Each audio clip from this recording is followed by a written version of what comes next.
But I'm now leaving the mountains and deserts of Oaxaca to find a garden lost in the Mexican jungle.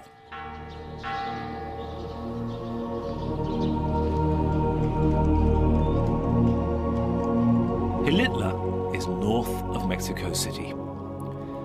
It is a straggling mountain town with the jungle leaning in on it. It is a strange place, but it's not nearly as bizarre as the garden that was made here by someone who is no more a local than I am.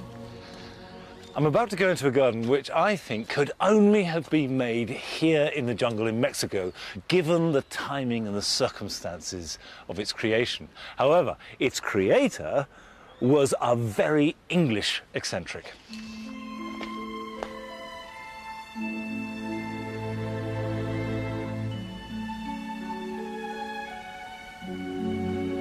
This garden is some 50 acres of tamed jungle and contains over 200 whimsical and weird concrete structures, and all are the creation of Edward James.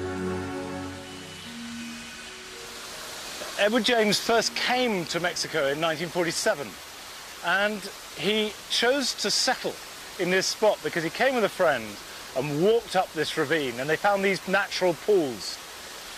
The friend stripped off, had a swim, and then lay on the rocks sunbathing. And as he did so, apparently a cloud of blue butterflies descended on the body and just smothered him with these blue butterflies. And Edward James thought this was such a fantastically surreal image that he saw this as a sign that this was where he had to make his surreal garden.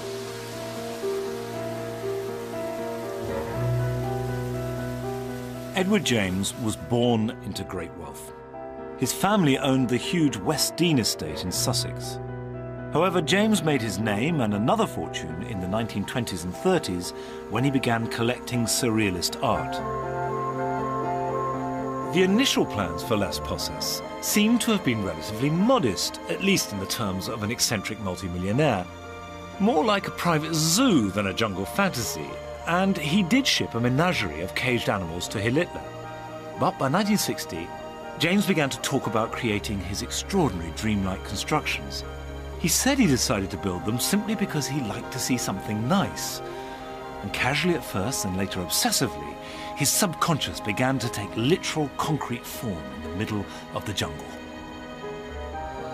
See, look at that. It's extraordinary. It doesn't rationalize, but is it beautiful? And does it need to be beautiful? I don't know. I don't know. This place just plunges you under the water of irrationality and the subconscious and says, swim. Haven't a clue where I'm going. I'm completely, totally lost. You can see pieces of James's cultural history almost glued to the surface of this, the fleur-de-lis in the middle of the Mexican jungle. And of course, if this was in Europe, the health and safety police would have closed it down. Unsafe, and what they'd really be saying is not just unsafe for your body, but unsafe for your mind. You shouldn't be having these thoughts. But James could do what he liked in Xilitla. Mexico wasn't judgmental about personal behaviour in the way that Europe and America were.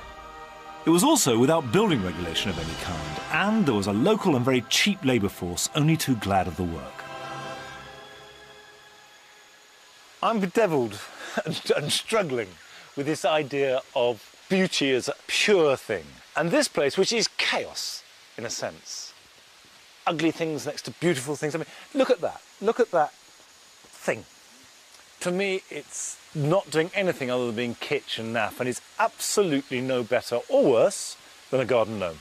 Now this, I think, is fantastic. It's where you have plant-like forms encrusted with moss and lichen and ferns, with trees of vaguely similar form growing up around them. You don't quite know which is which. So cheek by jowl with the most wonderful, exotic, beautiful, fabulous stuff, it's a bit of complete kitsch. And it's upsetting me. I don't know what to think.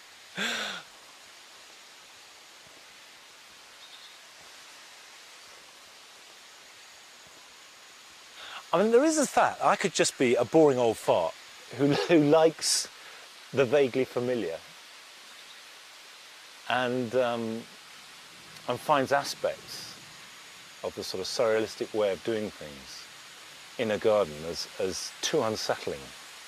It rattles my cage a bit too much.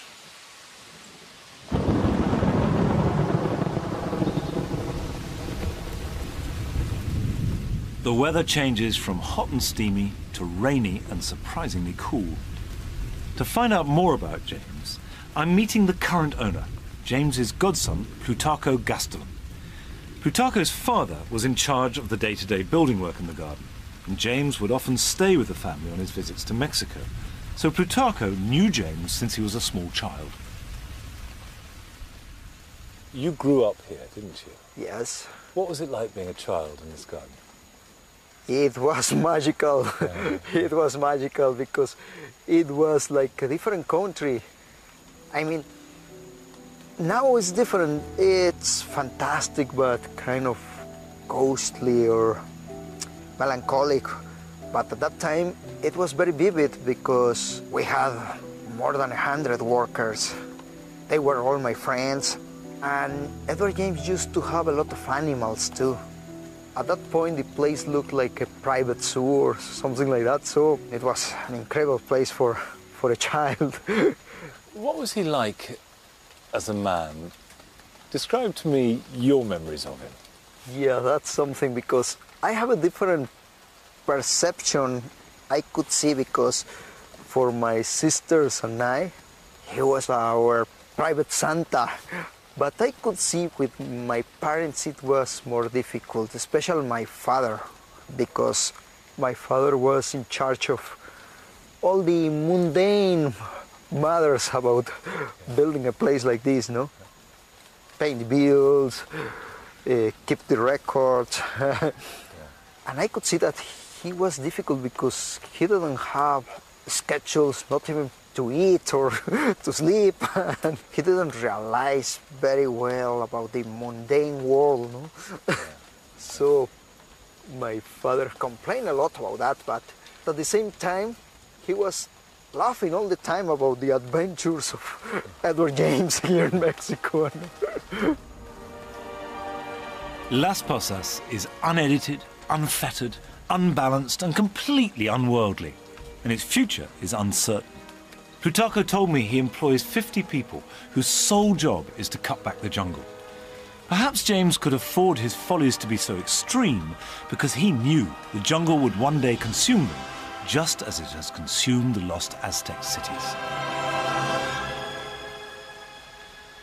We use words cheaply when we're describing gardens, and I know I'm as guilty as anybody, but this, more than any other garden in the world, can truly be described as fantastic. It is like no other.